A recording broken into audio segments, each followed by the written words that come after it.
Alors, la compliance, ou conformité en français, désigne tout simplement la conformité d'une entreprise par rapport aux lois et aux réglementations qui lui sont applicables dans ses marchés, donc en France et à l'international, si elle est à l'international. Mais en fait, c'est plus que ça. La compliance, c'est le fait que l'entreprise mette en place des procédés, des processus internes pour lui permettre de se mettre en permanence en règle avec les réglementations et les législations. Cette obligation lui est faite par un certain nombre de textes qui lui prescrivent une gouvernance spécifique, la cartographie des risques de non-conformité, donc d'identifier ces risques et de les cartographier, qui lui demande également de mettre en place les systèmes d'alerte et de remontée des dysfonctionnements, et à la direction générale et aux autorités, pour y apporter les corrections nécessaires, bien sûr, et enfin la formation de tous ces personnels.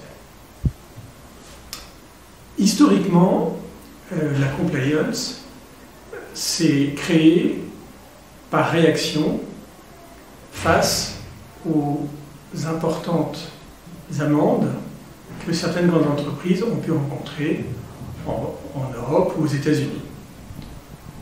On peut citer par exemple, bien entendu, les exemples les plus connus, la BNP en 2014, avec son amende de 8,9 milliards aux États-Unis, et puis Alstom, et aux États-Unis et en Europe, et puis toutes les affaires liées au Dieselgate et à Mercedes, et en France, aux États-Unis, qui ont dépassé le milliard d'euros d'amende. Donc, face à de tels risques et à de telles obligations, les entreprises ont dû se doter d'une direction de la compliance dédiée, en réunissant des fonctions qui étaient auparavant, jusque-là, réparties dans les organigrammes, au sein des directions juridiques, bien sûr, mais aussi au sein des directions opérationnelles, qui mettaient en place de leur côté, au plan opérationnel, la conformité aux évolutions réglementaires, mais de manière moins organisée. C'est pour ça qu'historiquement, la compliance s'est développée en réaction aux amendes et a été plus vue comme un mal nécessaire, en particulier par les directions commerciales, là où, avec l'évolution des mentalités et la maturité qu'a atteint le département, je pense que maintenant, il faut considérer que c'est un atout pour l'entreprise, et même au plan commercial, et aussi pour attirer les personnels. Alors, les domaines de la compliance sont de plus en plus larges, bien sûr, au gré des évolutions réglementaires et législatives. Ces obligations sont très larges et couvrent toutes ces réglementations, mais traditionnellement, il y a certains secteurs qui sont vraiment de son ressort exclusif et qui sont liés à des grandes évolutions réglementaires. Alors toutes les entreprises vont être bien entendu soumises aux obligations de la loi Sapin 2 sur la loi anticorruption. Elles vont être soumises aux obligations anti-discrimination. Elles vont être soumises au règlement général sur la protection des données, qui est un règlement européen qui s'applique à tous. Il y a également des obligations en matière d'éthique professionnelle. Ça va être la politique des cadeaux. En parallèle à l'éthique professionnelle, il y a la lutte contre les atteintes contre les droits humains et contre l'environnement, qui est une préoccupation majeure de l'Europe et à la suite de la COP 21 et qui s'applique aux très grandes entreprises, en particulier vis-à-vis de leurs fournisseurs. Plus spécifiquement, en matière financière, il y a aussi un domaine très important qui est la sécurité financière et qui est la lutte anti-blanchiment contre le financement du terrorisme. Et puis également l'intégrité des marchés. Ça, ce sont vraiment des obligations qui s'appliquent à toutes les entreprises du secteur financier, c'est très large, parce que ce sont les banques, les assurances, les sociétés de gestion d'actifs, et ça couvre tous les aspects financiers de manière très large.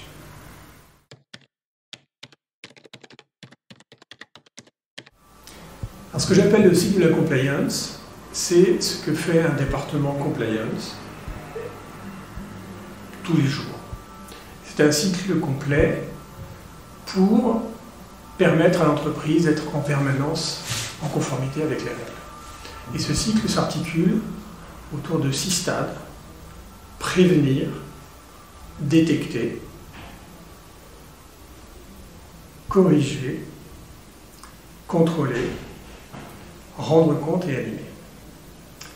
Prévenir les risques de conformité, c'est les cartographier, c'est former les personnels, c'est rédiger les politiques et les procédures adéquates, et enfin, c'est surtout être consulté à chaque fois qu'un problème se pose, et en particulier pour la création des nouvelles activités, pour lesquelles un avis de conformité doit être rendu. Détecter, c'est détecter tous les dysfonctionnements. Ça peut être fait de manière automatique dans les systèmes, en particulier pour les risques anti-blanchiment. Ça peut être fait en mettant simplement en place des systèmes d'alerte pour permettre aux gens de remplir leur fonction de lanceur d'alerte, sans qu'ils puissent être poursuivis ou sans que cela pose des problèmes dans la vie professionnelle. Le cycle continue par contrôler. Il faut évidemment contrôler que tout a été bien fait selon ce qui a été prévu pour que l'entreprise soit en conformité. Et ces contrôles se font dans le cadre de plans de contrôle. Et la direction de la conformité a un contrôle de 2e niveau pour tout ce qui est du ressort du front office, qui est lui-même un premier contrôle de première niveau a priori, et le contrôle de 2e niveau, exercé par la compliance, vérifie que les choses ont bien été mises en place. Après le contrôle vient la correction des erreurs. Cette correction s'est mise en place, bien entendu, s'exerce par la mise en place de plans de remédiation qui sont à la charge des départements opérationnels ou de la compliance, si c'est un problème pur de conformité juridique, par exemple, et le suivi des actions correctrices peut être fait de manière régulière et remonter jusqu'à la direction générale. Car le 5e point, et un des plus importants, c'est rendre compte. La conformité doit en priorité tenir au courant la direction générale de la situation de conformité de l'entreprise. Et elle doit aussi, dans un certain nombre de cas, où quelqu'un de la conformité est l'interlocuteur direct de l'autorité spécifique. Par exemple, c'est le délégué à la protection des données, qui est l'interlocuteur de la CNIL, ou le correspondant TRACFIN, qui est chargé de faire des déclarations de soupçons auprès de TRACFIN. Enfin, la conformité a un rôle d'animation pour instiller et insuffler la culture de la compliance au sein de toute l'entreprise, qui est une action à la fois de formation du personnel et de transversalement rencontrer tous les départements, en particulier pour bien qu'ils comprennent les enjeux et qu'ils mettent en place ce qui est nécessaire.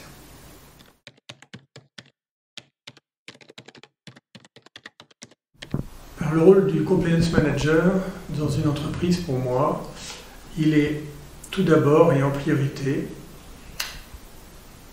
le conseiller de la direction.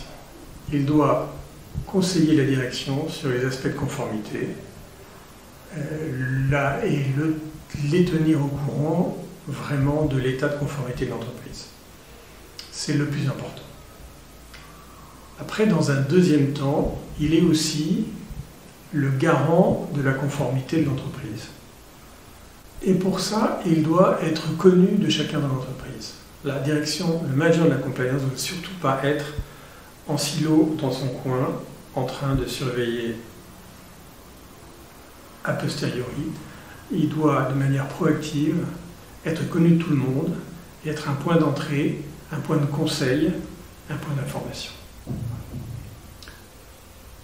Il doit aussi être le point de contact des autorités de surveillance, que ce soit contre le blanchiment et le financement du terrorisme, ou la protection des données, etc. Et enfin, pour compléter ce rôle de garant de la conformité, il doit procéder au contrôle ou surveiller les contrôles et les plans de contrôle pour être sûr que les process de l'entreprise sont bien en accord avec l'évolution de la réglementation et que les résultats de ces contrôles et les actions correctives soient régulièrement remontés en direction générale. Et enfin, pour moi, son troisième rôle important, c'est un rôle de chef de projet. Parce qu'en fait, la compliance est en perpétuelle évolution au gré des législations françaises ou européennes, qui souvent se rejoignent, et qui obligent l'entreprise à se mettre en conformité avec ces nouvelles évolutions.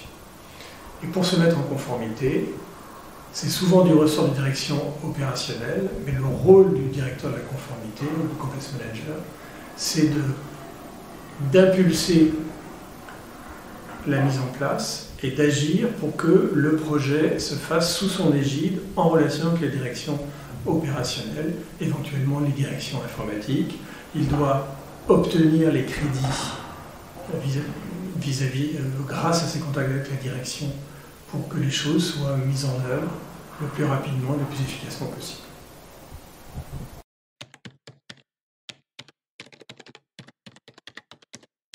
Alors la conformité, maintenant, c'est quelque chose de très important, de positif, sur lequel l'entreprise peut capitaliser. Ainsi, les jeunes diplômés seront de plus en plus sensibles au fait de travailler pour une entreprise qui a mis en place une conformité reconnue et qui est également dans des démarches durables. Au-delà des jeunes employés, le personnel même d'une entreprise ne voudra jamais travailler dans une entreprise qui, éventuellement, est considérée comme ayant des pratiques illicites. L'éthique dans une entreprise est majeure pour retenir les salariés qui sont déjà en place. Ça, c'est maintenant tout à fait important. Mais au-delà des jeunes employés, des gens qu'on veut faire venir, tout le personnel d'une entreprise se reconnaît dans ces valeurs. D'autant plus que, dans l'absolu, un scandale réputationnel est fatal à une entreprise qui peut disparaître, comme Arthur Andersen après l'affaire Enron. Et un certain nombre de sociétés ont changé de nom après un scandale qui a donné lieu à une amende importante, soit de manière un peu indirecte en fusionnant et en reprenant le nom de la société qui les avait rachetés, mais en tout cas c'est vraiment quelque chose qui est très important. L'aspect réputationnel peut être absolument fatal. En fait, une compliance active, valorisée, est garante de la survie de l'entreprise, même au plan commercial. Parce que les entreprises concurrentes sont à l'affût, éventuellement, des pratiques qui pourraient être illicites pour les dénoncer et pour récupérer les marchés. Mais en dehors de cet aspect plutôt anecdotique,